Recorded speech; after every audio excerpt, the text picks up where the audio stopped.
नमस्कार प्रिय दर्शकों व श्रोताओं, आप सभी का मेरे इस चैनल पर स्वागत है। जो लोग मेरी वीडियो पर नए हैं तो चैनल को सब्सक्राइब कर दें, लाइक कर दें, शेयर कर दें और कमेंट में जय श्री कृष्ण लिखें। मैं श्रीमद् भागवत कथा में से बोल रहा हूँ। अश्वत्थामा ने पांडव के 5 पुत्र मारे सोते हुए। तो जब पांडवों को पता पड़ा तो सब पांडव अश्वत्थामा के पीछे पड़ गए। तो अश्वत्थामा ने देखा कि अर्जुन हमें मार देगा, तो अश्वत्थामा ने क्या किया कि ब्रह्मास्त्र चला दिया। आकाश मार्ग में विशाल ब्रह्मास्त्र को आते देख अर्जुन कृष्ण के चरणों में गिर पड़े। कन्हैया मुझे बचाओ, ये ब्रह्मास्त्र मुझे जलाकर भस्म कर देगा। गोविंद ने कहा, अर्जुन डरते क्यों हो? कभी कभी विष की औषधि विष होती है। कांटे को कांटे से निकालते हैं, लोहे के लोहे से काटते हैं। ऐसे ही ब्रह्मास्त्र को शांत करने का जो तरीका जो दूसरा है वो ब्रह्मास्त्र है। अर्जुन ने अपने ब्रह्मास्त्र को चलाया, दोनों ब्रह्मास्त्र टकराकर शांत नीचे गिर पड़े। अर्जुन दौड़कर अश्वत्थामा के केस पकड़कर खींच कर लाया। लाखों नर नारी के बीच में लाकर बोली, देवी द्रौपदी, तुम्हारे अबोध बच्चों को मारने वाला ये अश्वत्थामा हमारे गुरुदेव के चरित्र पर कलंक ही एक प्रकार है। लोगों ने कहा, द्रोणाचार्य के पुत्र होकर ऐसा तुम्हारा निकृष्ट कर्म, ऊंचा निवास, नीच करतूती। अर्जुन ने कहा, देवी हमारे संविधान के अनुसार मृत्यु का दंड भी मृत्यु है। इसने हमारे सोते हुए 5 पुत्रों को मारा है, इसीलिए संविधान के अनुसार इसको 5 बार मारना चाहिए। लेकिन ऐसा संभव नहीं है, मरेगा तो एक ही बार। तो तुम बताओ मैं इसे कैसे मारूं? जमीन में गाड़ कर मारूं, जलते हुए अग्नि में डाल के मारूं, या इसके शरीर के टुकड़े टुकड़े करके शेर के सामने डाल दूं? तुम बताओ कैसे मारूं? आप विचार कर देखिए। मेरा गोविंद जिसे बहन कहता है, मेरा कन्हैया जिसे सखी कहता है, कृष्ण के चरणों में जिसे अनन्य श्रद्धा है, उसके मन में करुणा क्यों नहीं होगी? तो द्रौपदी ने अर्जुन की ओर इशारा किया और बोली, छोड़ दीजिए, इसे क्या मिलेगा इसे मारकर? अर्जुन ने कहा, क्या कहते हो? तुम इस पापी को छोड़ दें जिसने हमारे 5 पुत्रों को मार दिया, उसे छोड़ दूं? द्रौपदी ने कहा, इसे मारने से मेरे पुत्र अगर वापस जीवित होंगे तो बताइए। मैं एक माँ हूँ और एक माँ दूसरी माँ की अंतर हृदय वेदना को समझ सकती है। आज मैं मेरे पुत्रों के लिए कुरई की भांति रुदन करती हूँ और ये तो अपनी माँ का इकलौता पुत्र है। गुरु माता गौतमी क्या रुदन नहीं करेंगी?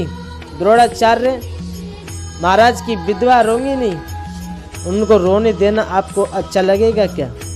इसीलिए मेरा निवेदन है कि आप इन्हें मत मारो, क्योंकि गुरु माता ने जो विद्या अपने पुत्र को नहीं दी, जो गुरु द्रोणाचार्य ने विद्या आपके अपने पुत्र को नहीं दी, वे आपको दी है। क्या आप ये सब भूल गए? इन्हें मारो नहीं, ये गुरुपुत्र है। अर्जुन ने कहा, इनके मन में तो देखो करुणा आ गई, और राजनीति संविधान में करुणा नहीं होती। सट के साथ सटता का व्यवहार किया जाना चाहिए। इसीलिए मृत्यु तो निश्चित है, बच नहीं सकता। युधिष्ठिर से पूछा, आप बताइए इसे मारे या नहीं? युधिष्ठिर जी ने कहा, धर्म ग्रंथों में लिखा है वैसे करना। भीमसेन ने कहा, अर्जुन तुम नहीं मारोगे तो मैं इसे मारूंगा, ऐसे पापी को मारने से पाप नहीं लगता। नकुल सहदेव ने कहा, मजली भैया ठीक कह रहे हैं, मरना ही चाहिए। लेकिन द्रौपदी दया की स्वरूप है, वो कहती है मत मारो। मेरे गोविंद द्वारकाधीश शांत खड़े हैं। अर्जुन ने कृष्ण के चरणों को पकड़कर कहा, कन्हैया मेरा मार्गदर्शन करो, मैं क्या करूं? मेरे गोविंद ने बहुत सुंदर बात कही, इसे आप बड़े सुनिए, बड़े प्रेम से। अर्जुन, शास्त्र कहते हैं ब्राह्मण जैसा भी क्यों ना हो उसे मारना नहीं चाहिए। बालक का हत्यारा कोई भी हो उसे छोड़ना नहीं चाहिए। ये ब्राह्मण है, इसे मारने का तुम्हें कोई अधिकार नहीं। ये बालक हत्यारा है, इसे छोड़ना पाप होगा। इसीलिए मारो भी मत, छोड़ो भी मत। मारो भी छोड़ो भी। देखो सन्नाटा छा गया पूरी सभा में। भीमसेन ने क्या कहा, बहुत अच्छा, आप जैसे न्यायाधीश 2-4 और हो जाएं तो सब धन्य हो जाएंगे। पूज्य विप्र सकल गुणहीना, शूद्र न गुण गण वेद प्रवीणा। परहित सरस धर्म नहीं भाई, पर पीड़ा सम नहीं है तुम्हें। अर्जुन क्या करे, धर्म संकट में पड़ गया, लेकिन फिर भी भरी सभा में अश्वत्थामा की आधी दाढ़ी मूछ दी,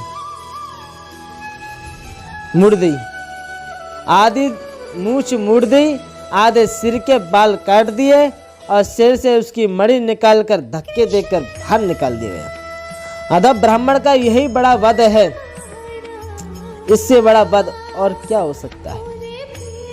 अश्वत्थामा को अर्जुन का शुक्रगुजार होना चाहिए। काम तो मैंने मरने का किया, फिर भी अर्जुन ने मुझे मारा नहीं, केवल दंडित किया है। परंतु अश्वत्थामा के मन में ईर्ष्या आ गई। और देखो, मानव का सबसे बड़ा दुर्गुण है ईर्ष्या। ईर्ष्या का मतलब मेरी एक आंख भले ही फूटे, पड़ोसी की दोनों फूटनी चाहिए। अपना अनहित करके भी पड़ोसी का दुगना अनहित करना चाहिए। ये इस तरह की ईर्ष्या है, ईर्ष्या का लक्षण है। अश्वत्थामा ने कहा, इन पांडवों के वंश का निर्वण करके मैं मानूंगा, इनके वंश में पानी देने वाला कोई नहीं रहेगा। अपने आश्रम में बैठकर ये सोचने लगा। तो मेरे प्यारे श्रोताओं, आप लोगों की हमारी वीडियो कैसी लगी तो लाइक करें, शेयर करें और कमेंट में जय श्री कृष्ण लिखें।